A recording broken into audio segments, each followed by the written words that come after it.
Hi, welcome back to my channel. My name is Michelle. This is Michelle Reads YA, and today I am giving you a book haul. I bought books. I don't know. These books are probably from June and July, so there's a lot. So let's just get into it.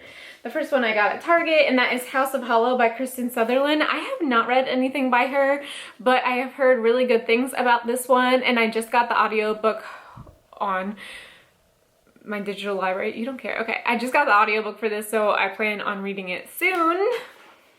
Iris Hollow and her two older sisters are unquestionably strange. As children, they disappeared on a Scottish city street only to return a month later with no memory of what had happened to them or where they'd been.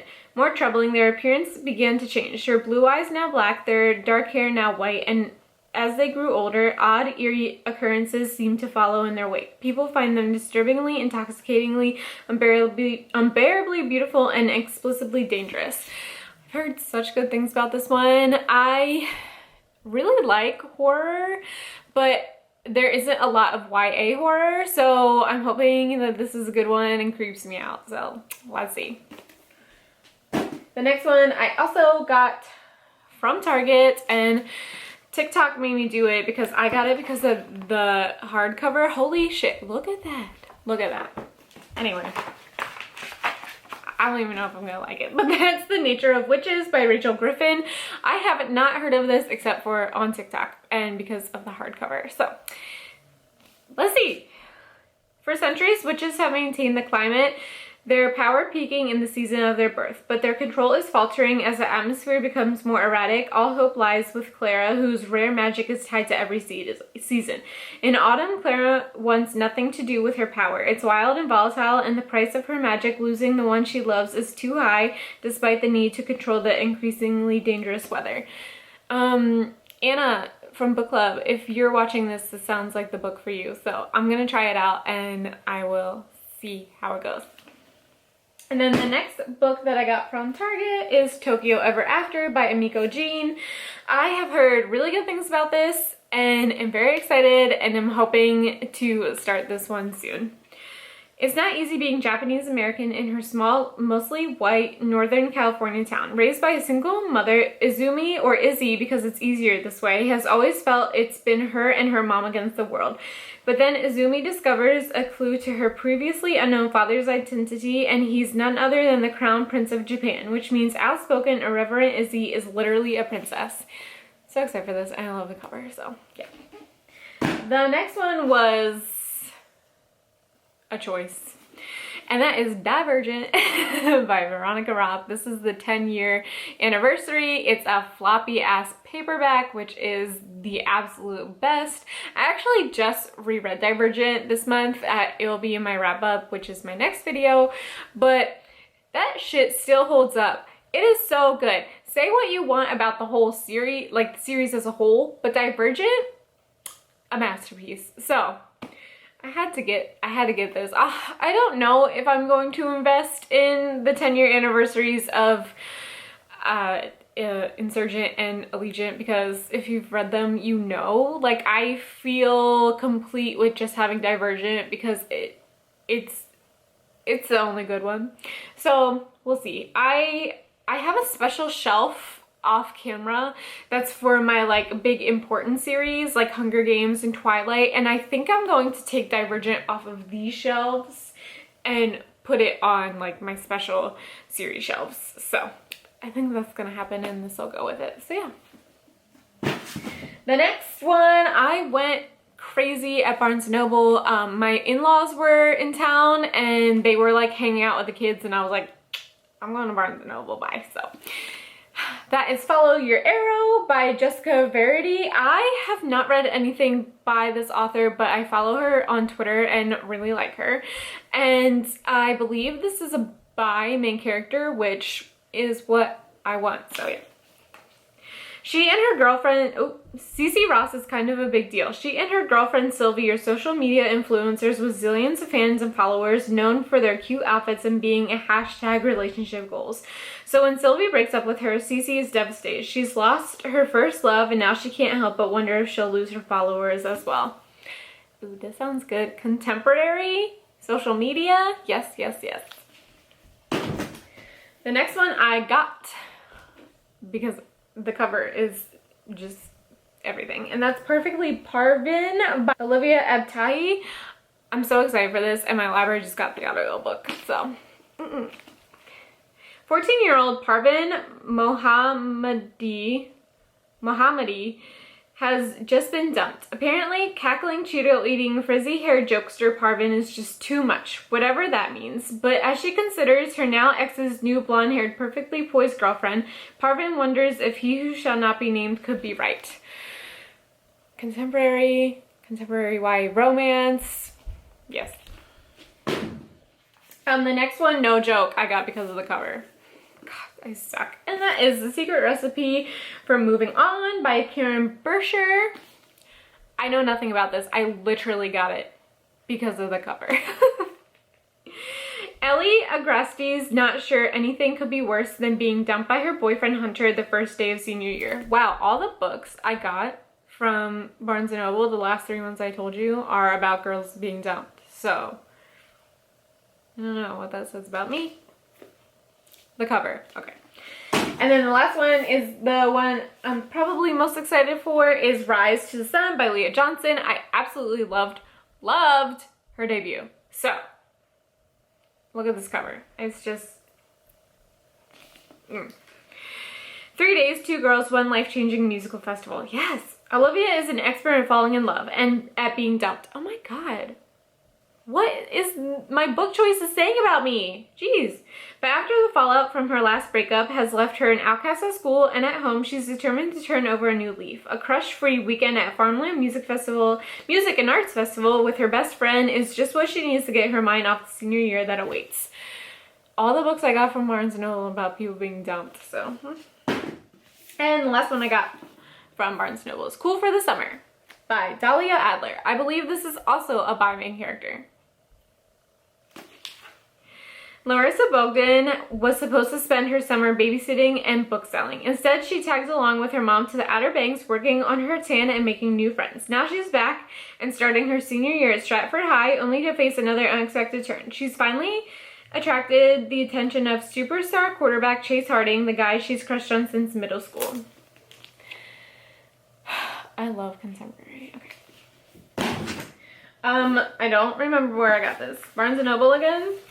God, I went ham at Barnes & Noble. God. Okay. That's Where Dreams Descend by Janella Angeles. I've heard a lot of really good things about this one. It's not my usual read. So, am I afraid? Yes. Do I still want to read it? Yes. In a city covered in ice and ruin, a group of magicians faces off in a daring game of magical feats to find the next headliner of the conquering circus, only to find themselves under the threat of an unseen danger striking behind the scenes. As each act becomes more and more risky and the number of missing magicians piles up, 3 are forced to reckon with their secrets before the darkness comes for them next.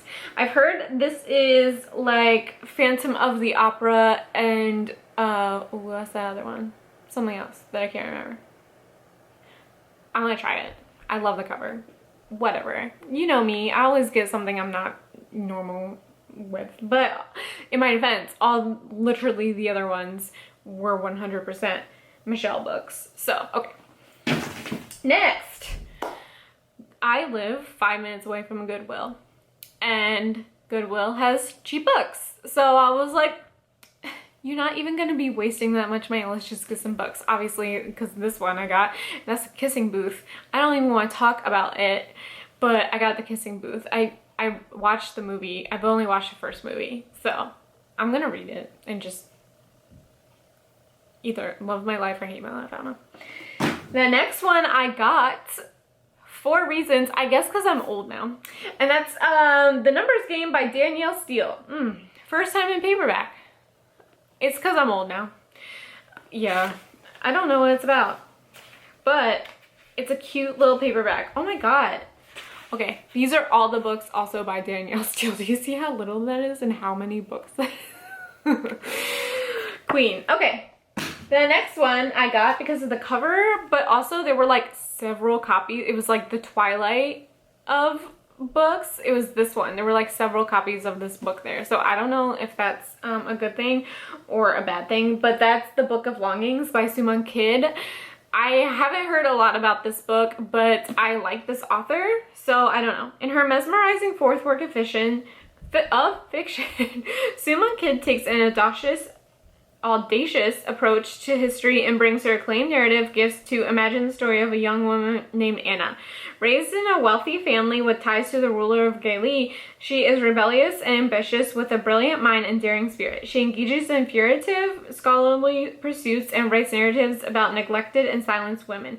Anna is expected to marry an older widower, and a prospect that horrifies her. An encounter with 18-year-old Jesus changes everything. Okay. I'm willing to give it a try. The next is one that we passed around book club, but I'm really bad at reading books like right away, so I didn't want to take someone's book. And that is The Guest List by Lucy Foley. I tried to listen to this on audiobook and was not connecting to an audiobook, so I'm going to read it physically, which will be super fun. On a remote island off the coast of Ireland, guests gather to celebrate the wedding of Jules Keegan and Will Slater. Will is a rising television star, handsome and charming. Jules is a smart, ambitious magazine publisher. Though the sea is a little choppy and the cell service spotty, their wedding is everything you expect for a young power couple. Designer dress, four-tiered cake, boutique whiskey, vintage champagne, every detail has been curated to perfection. All that's left to orchestrate is happiness. I believe this is a murder mystery, which is what I want. The next one I technically got from my husband. We talked about this in book club and a lot of the girls had read it and really liked it. I believe I once upon a time had this on audiobook CDs. I don't know where it is.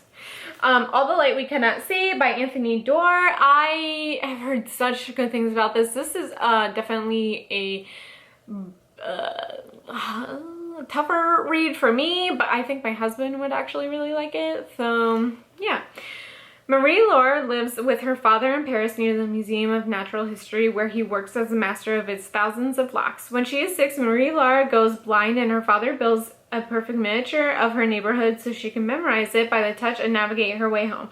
When she is 12, the Nazis occupy Paris and father and daughter flee to the walled citadel of St. Malo, where Marie-Laure's reclusive great-uncle lives in a tall house by the sea. With them they carry what might be the museum's most valuable and dangerous jewel. Actually, I might like this. I might try it on audiobook again. Okay. And the very last book I got on that Barnes & Noble trip. God, I really went ham on that Barnes & Noble trip. This has been recommended by my friend Erica for as long as I've known her, which is like 3 years now. It does not have an audiobook because it is a bit older, but it has a new redesigned cover, which is super cute. And that is Sloppy First by Megan McCafferty. This is like one of the OG YA contemporaries, so I would really like to read this. I have not been reading a lot of physical books, but I'd really like to get back into it. I don't have a lot of free time, but I'd really like to read this physically. So Jessica Darling is devastated when her best friend moves 1,000 miles away right in the middle of sophomore year. With hope gone, Jessica has no one she can really talk to. She doesn't relate to the boy and shopping-obsessed girls at school or to her dad's fixation on track meets, and her mom is busy planning big sister Bethany's lavish wedding. Jessica is more lost than ever, and her non-existent love life is only making things worse. Yeah, this sounds like me. So I'm very excited to read it. So, apparently I just went crazy at Barnes & Noble and like kind of forgot. So, very excited about all these. I should stop spending money on books, but I probably won't. So, at least most of them were YA contemporaries. So, we've learned from the Romance Project that I don't like adult romance. So, you didn't see any of those. So, we're learning. Okay, that's everything. Thanks for watching my video. See you in my next one. Bye!